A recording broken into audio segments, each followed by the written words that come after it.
I only went away to college for 1 year, but I had a roommate who would very loudly play video games while I was sleeping that's just sometimes. rude.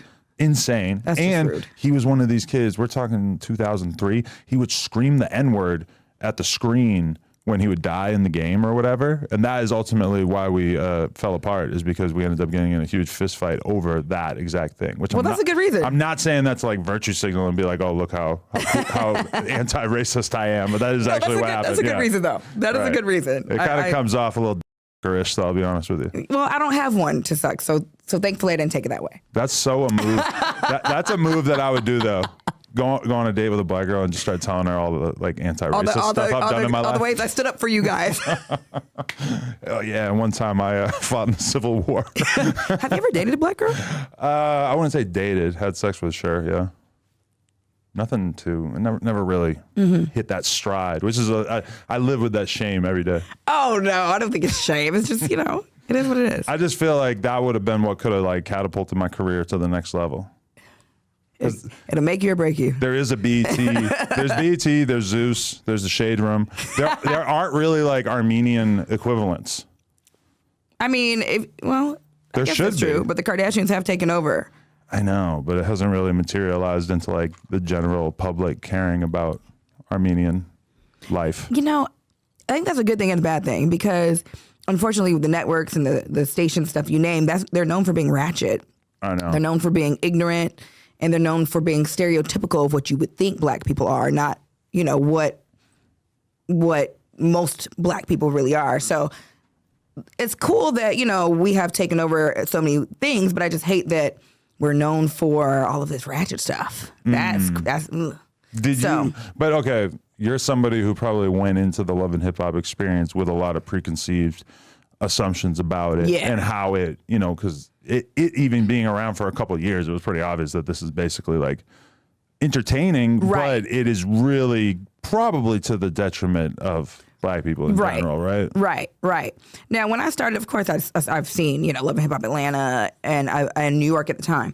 But, being in my 20s, not really knowing what's going on, I'm really thinking, oh, this is really what's happening in these people's lives. I'm thinking that this is just cameras following people around and that this is what's happening. I'm thinking, oh, I wouldn't do that. And, oh, well, why are they doing that? Not realizing that it was all controlled. Listening to you talk about this to Sharp made me fully realize what that shit must be like. Yeah. Because I've had the same thought of like, well, they can't misrepresent me. Like, I'm my own person. Oh, I'm not going to do anything lame, whatever. But then obviously, like, through editing, through whatever, I mean, it's just so easy to make you into whatever they want. Yeah. Right? And even, let's say, even without like the super crazy editing, because one thing, like I did mention on the show with Sharp, growing up, hip hop did the craziest edits. Love and Hip Hop didn't do those crazy edits so much, but they put you in the crazy situations. And it's like, okay, you're filming, with who they bring. They take you to the place. Half the time you don't know where you're going. You don't know who's going to be there. You're just kind of thrown into the situation. So it's like, even when you are making your own choices, you're making your own choices based off of this little box that you're put in. So yeah, when I went into Love and Hip Hop, I thought it was going to be something that I could control. Right. But you can only control so much, but I still tried my best. But at that time too, I was young, 26 years old, no kids, trying to make it in Hollywood. I just moved here, shipped my car, Any shipped my opportunity, stuff. You're going to look on the bright side. Exactly. And I'm like, you know what? Hey, cool. I'll run with it. I'll roll with the punches. We'll do it. You want me to get crazy? Let's get crazy. Right. And, then it gets to the point where, once you have children and you have things to lose and things like that, where it's like, okay, I was doing this, but now I can't do that. So let me ask you this. Is there a sense that when your career involves Love and Hip Hop, or at least, especially when it begins that way, is that kind of like a scarlet letter that is just kind of, it brands you for life? Like, could Beyonce have become Beyonce if she had done a couple seasons of Love and Hip Hop? You think? Oh, yeah. You don't hear anyone categorize Cardi B with Love and Hip Hop anymore. Yeah, but she also has like a goofy, fun like thing about her. So it's kind of like I don't know if she was like super serious as an artist. Never, no. The Love and Hip Hop thing kind of is in conflict with that, right? Which is very true. What I've learned from the position that I'm in, people remember your biggest negative, right? Until you outdo it with something so grandiose that they're forced to talk about that. Right. You know, so even though I've done things that have made me way more money, I've done things that are, you know, way higher in the hierarchy than Love and Hip Hop, that's the biggest negative that people know me from. You know what I'm saying? So, I mean, it's okay. I don't mind if that's what you remember me as at this point. That just means maybe I got to work a little harder. Right. Or if that's what I'm after, if I'm after the public acknowledgement, sure. But I've accomplished so much more than that behind the scenes that, you know, it is what it is. It's just when people like, yeah, boy, your son, Sharp, try to put me in a box that I don't fit in at this point. How do you feel about how that interview went?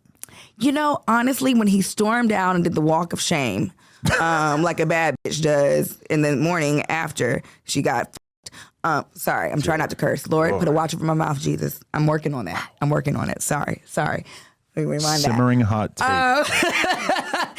After he stormed up, I honestly thought he was kidding.